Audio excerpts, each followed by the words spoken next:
Hey friends, welcome to my garden. I'm Ashley and you are watching The Rural Companion. Today's video is a Homestead Handbook and we are talking all about elderberries. Let's go.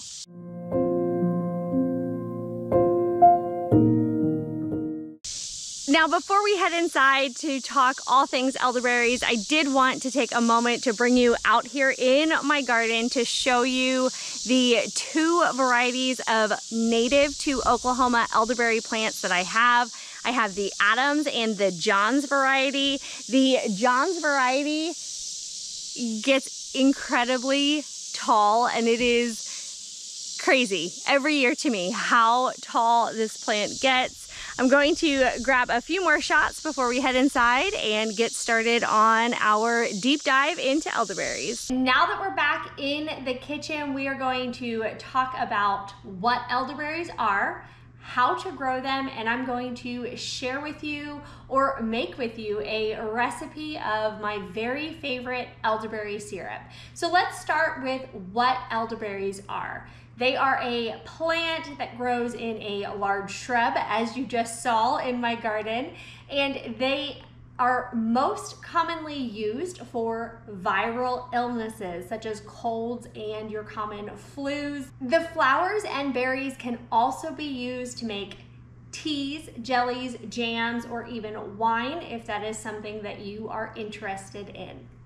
Okay, let's talk about growing elderberries. Now, you can grow elderberries in your yard, in your garden, on your property somewhere, but you do want to make sure that you have plenty of space to grow your elderberries. As you saw from my garden, they can grow anywhere from 6 to upwards of 30 feet, depending on the variety. When we first toured the elderberry farm, the farmer told us to be sure to plant the elderberries in a spot where they can spread out because they will continue to grow and expand. Of course, I thought I knew better and put them in my garden in neat little rows, and those 6 little plants are now maybe over 20 shoots of plants. Every fall I do completely prune the branches down, which is an important thing that you must do each year. And then the following season, you will have double or so of new shoots coming up in the spring.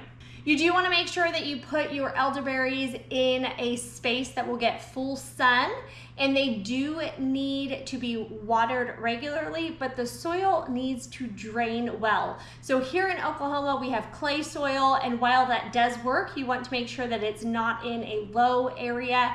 So my garden is higher in elevation than the rest of my property, so water doesn't pool in the ground. This is really important so that your roots do not rot. While elderberry plants can grow from seed, it takes a tremendously long time and it is much easier to grow from an established cutting.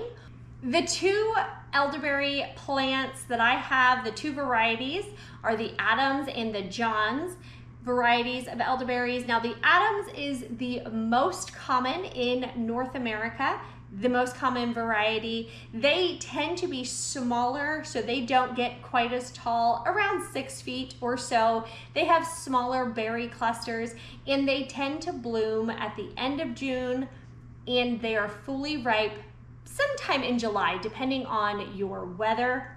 The Johns variety gets incredibly tall. Mine are over 10 feet. And they have very large fruit clusters. They're like huge, incredibly huge. They do tend to bloom and ripen later. So we are in the middle of August and I still haven't harvested those varieties yet. Something to be very aware of when it comes to elderberries is your European varieties cannot be eaten uncooked, or they cannot be eaten raw ever. The American varieties, you can eat a few, and I mean a very small few, uncooked, but it is best practice to always cook your elderberries before you eat them. I have eaten probably 2 or 3 at a time and it does not bother me. But again, this is not medical advice and I strongly recommend that you cook them before you eat them so that you don't have any digestional upset. As with all elderberry varieties, the stems, the leaves, and the seeds are poisonous, so you do not want to consume them at all. Make sure you remove those before you cook, strain, and make your recipes with the elderberries. Now, the most common use of elderberries is to make elderberry syrup. You can go on Pinterest, on the internet at this time of year, especially as we get into school season, the fall months, the winter months. Everybody needs and wants to make elderberry syrup. While many varieties contain a lot of sugar, I only make elderberry syrup with honey. Now, at the end of the day, sugar is sugar, but honey is a better for you option, and that is why I use honey in my elderberry syrup, and I try to use as little as I can get away with.